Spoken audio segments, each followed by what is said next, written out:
গেল সেই বেলা যদি কারো দেহে একবার আসে নিজেকে কিন্তু ধরে রাখতে পারে না। কোন বেলা? অবেলা।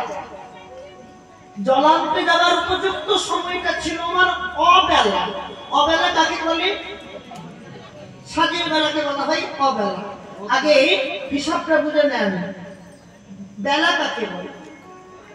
হাতের মধ্যে একটা দাড়ি কাটবে, প্রত্যেক দিনে যেমন 3টি করে ভাগ, সকাল দুপুর সন্ধ্যা, এই একটা জায়গায় লিখবেন সকাল দুপুর সন্ধ্যা। মানব জীবনেরও 3টি ভাগ, শিশুকাল, যৌবনকাল, বৃদ্ধকাল।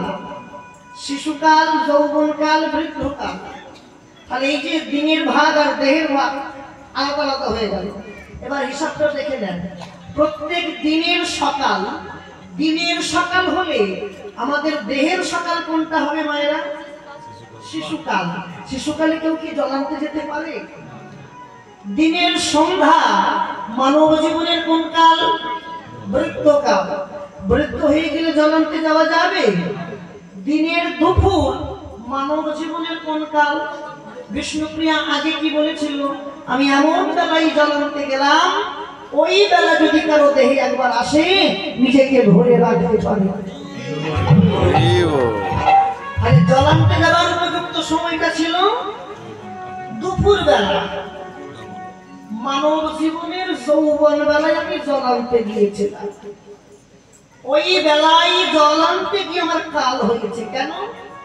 আমি যে রূপের মানুষটাকে দেখেছি, দর্শন করার পর তাকে আমি ধরে রাখতে পারলাম না, আমার হিয়াটা ফেটে যাচ্ছে।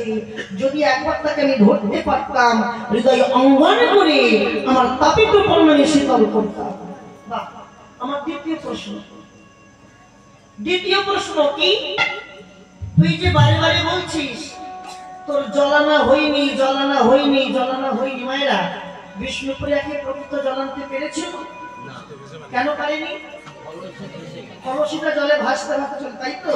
কিন্তু হিসাবটা দেখে নেন, বিষ্ণুপ্রিয়া বলছে আমার জ্বলানো হয়নি, কিন্তু কাঞ্চনা বলল তুই জল এনেছিস। তুই জল এনেছিস, তুই নিয়ে গিয়েছিলি একটা কলসি, কিন্তু জল এনেছিস 2টো কলসি।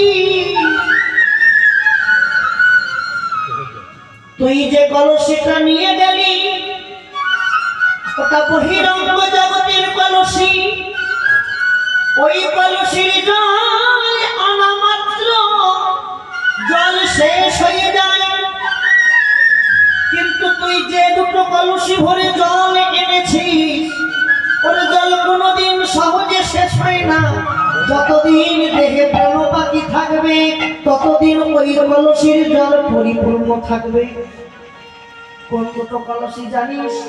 ও নাগরি বল বল, কোন 2টো কলসি? 2 নয়ন কুম্ভে জলে এনেছি, 2 নয়ন কুম্ভে জলে এনেছি, 2 নয়ন কুম্ভে জলে এনেছি, 2 নয়ন কুম্ভে জলে এনেছি। জলান্তে গিয়েছিল কোথায়? সুরধ্বনি। কিন্তু জলটা আনলো কোথা থেকে? জলটা আনলো কোথা থেকে? আর সুরধ্বনিতে নয়, গৌরে প্রেম সরোবরে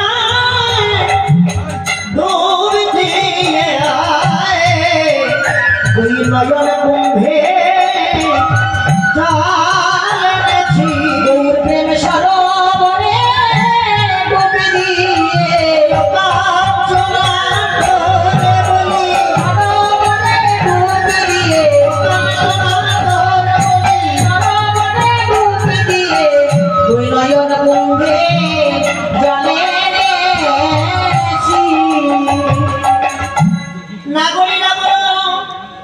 বিষ্ণুপ্রিয়া, তুই যে অনুরাগের ঘরে জল এনেছিস, তোর মতো করে যেন আমরা সবাই জল আনতে পারি, তোর মতো করে যেন আমরা জল আনতে সবাই পারি। বোঝা গেল? হ্যাঁ শোনো, এই যে কৃষ্ণ নাম শুনছো, কৃষ্ণ নাম হচ্ছে, আচ্ছা বলো তো কৃষ্ণ কটা? কৃষ্ণ কটা? এত কৃষ্ণ নাম শুনছো, কৃষ্ণ কটা? শোনো মন দিয়ে শোনো, কৃষ্ণ হচ্ছে চারখানা কৃষ্ণ। কটা কৃষ্ণ? চারখানা। কে কে? প্রথম কৃষ্ণ হচ্ছে যে কৃষ্ণ গোলক বিহারী কৃষ্ণ, গোলকে বসে বসে লীলা দর্শন করছে, ওটা একটা কৃষ্ণ। দ্বিতীয় কৃষ্ণকে, দ্বিতীয় কৃষ্ণ হচ্ছে গোলক থেকে, গোলক বৃন্দাবন থেকে বহু বৃন্দাবনে নেবে যে কৃষ্ণ দেবকীর গর্ভে জন্ম নিয়েছিল, সেটা একটা কৃষ্ণ। কটা কৃষ্ণ হলো? দুটো। আর দুটো কে কে? যে কৃষ্ণ, যে কৃষ্ণ সখাদেরকে নিয়ে সক্ষরসের খেলা খেলছে, ওই খেলা যে খেলছে সখাদেরকে নিয়ে, ওটা একটা কৃষ্ণ। তিনটে কৃষ্ণ হলো। আর চতুর্থ কৃষ্ণকে, না চতুর্থ কৃষ্ণ হচ্ছে যে কৃষ্ণ বৃন্দাবনকে কাঁদিয়ে, মথুরাকে কাঁদিয়ে দ্বারকার মহারাজ হয়েছিল, সেটা একটা কৃষ্ণ। এই হচ্ছে চারখানা কৃষ্ণ। কৃষ্ণ নাম শুনতে হবে, কৃষ্ণ নামে, কৃষ্ণ নামে। কৃষ্ণ ভক্ত সন্তানের জন্ম হয় কি করে? পৃথিবীতে সবাই তো সন্তানের জন্ম দেয়, কিন্তু কৃষ্ণ ভক্ত সন্তানের জন্ম হয় কি করে? এর জন্য কাকে কাকে দরকার? পিতাকে না মাতাকে? মা। পিতা মার যাই হোক না কেন, পিতার কর্তব্য কি আর মায়ের কর্তব্য কি? পিতার কর্তব্য হচ্ছে মাটিতে বিষটাকে পোঁতা, আর মায়ের কর্তব্য বিষটাকে বড় করা। পিতা দৈত্য হোক, অসুর হোক, কোনো দুঃখ নেই। যদি আমার মা ভালো থাকে, ওই মায়ের ভালোতে আমি ভালো হব। কেন? মা হলো ক্ষেত্র, মাটি, বাবা হলো বিষ। তাহলে বাবা যে বিষটা মাটিতে রোপণ করছে, মাটি যদি ভালো হয় তো ফসল ভালো হবে, আর মাটি যদি নোনা হয় তো ফসল নোনা হয়ে যাবে। এই যে প্রহ্লাদ, নাম শুনেছেন তো? প্রহ্লাদের ভক্ত প্রহ্লাদের পিতা কে ছিল? একজন দৈত্য ছিল, অসুর ছিল। ভাবতে পারছেন দাদা? দৈত্যের ঔরসে, একজন অসুরের ঔরসে একটা কৃষ্ণ ভক্ত সন্তান কি করে আসে? আরে পিতা মা যাই হোক না কেন, মা পায়াধু ছিল ভক্তিমতী। যখন গর্ভবতী ছিল মা পায়াধু, ওই গর্ভবতী অবস্থায় মা পায়াধু চলে গেল নারদ মুনির আশ্রমে। কেন? ভয়ে চলে গেল, ভয়ে। হিরণ্যকশিপু চলে গেল তপস্যা করতে, আর এদিকে দেবতারা সংবাদ দিয়েছে যে ওই পায়াধুর গর্ভে যে সন্তান আসছে, ওকে হত্যা করতে হবে। কেন জানো? অসুরের ঔরসে আসছে, অসুরের সন্তান, ও তো বড় হয়ে পিতার মতো অসুর হতে পারে। তাই নারদ মুনির আশ্রমে গিয়ে পায়াধু থাকতেন। আর প্রত্যেকদিন প্রভাতকালে যখন ঝাড়ু দিত, মা পায়াধু ঝাড়ু দিত না, ওই ঝাড়ু দিতে দিতে ওই বৈষ্ণবের পদরজ পড়ে থাকতো। আর যখন ঝাড়ু দিচ্ছে, নাসিকা দিয়ে, বদন দিয়ে ওই বৈষ্ণবের চরণ ধুলা পায়াধুর গর্ভে যেত। আর প্রহ্লাদ মায়ের গর্ভ থেকে ওই সাধুগুরু বৈষ্ণবের চরণ ধুলা, যে মায়ের গর্ভে, মায়ের গর্ভে যে চরণ ধুলা পায় ভক্ত বৈষ্ণবের, সে বড় হয়ে ভক্ত হবে না তো কি অসুর হবে? আগে গর্ভটাকে ঠিক রাখতে হবে। গর্ভ যদি ঠিক থাকে, সন্তান ভালো থাকে। নিমাইয়ের মা সেবতীর মাইকে গর্ভে ধরেছিল। আচ্ছা বলো তো, নিমাইয়ের মায়ের নাম কি? সচী মাতা। সচী মানে কি? সচী মানে কি? সূচি। সচী মানে সূচি, সূচি মানে পবিত্র। তার মানে কি দাঁড়ালো? মানে দাঁড়ালো সচী নাম তাদেরই হয় যাদের মধ্যে কোনোদিন অসুচি প্রবেশ করতে পারে না। কি বললাম? যাদের মধ্যে কোনোদিন অসুচি প্রবেশ করতে পারে না জগতে, তারা হয় সচী। কিন্তু আমরা সবাই জানি একটা কথা, জগতে যারা মা হয়েছে প্রত্যেকটা মায়েরই কিন্তু অসুচি হয়। প্রত্যেকটা মায়েরই অসুচি হয়।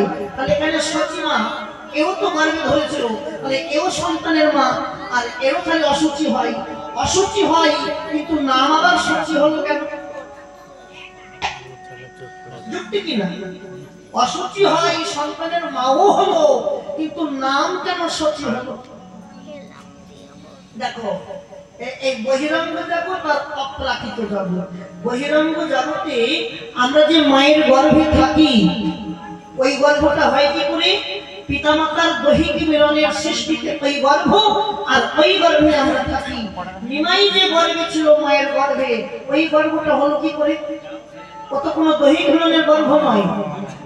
নিমাই যে মায়ের গর্ভে থাকতো, ওই গর্ভটা কি করে হয়েছে জানো? ভালো করে ভাষাগুলো শোনো, বুঝতে পারবে।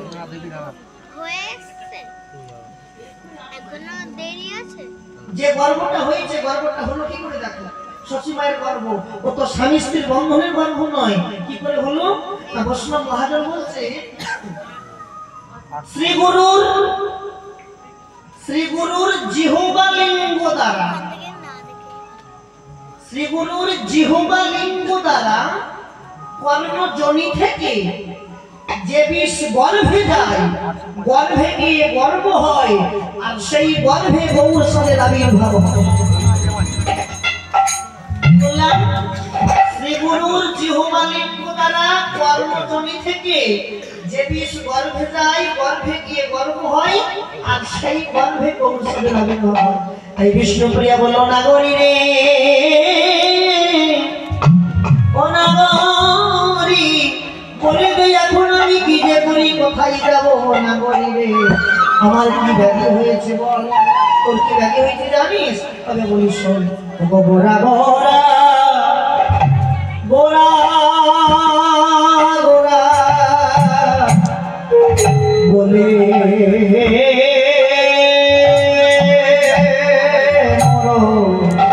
ও নাগরী,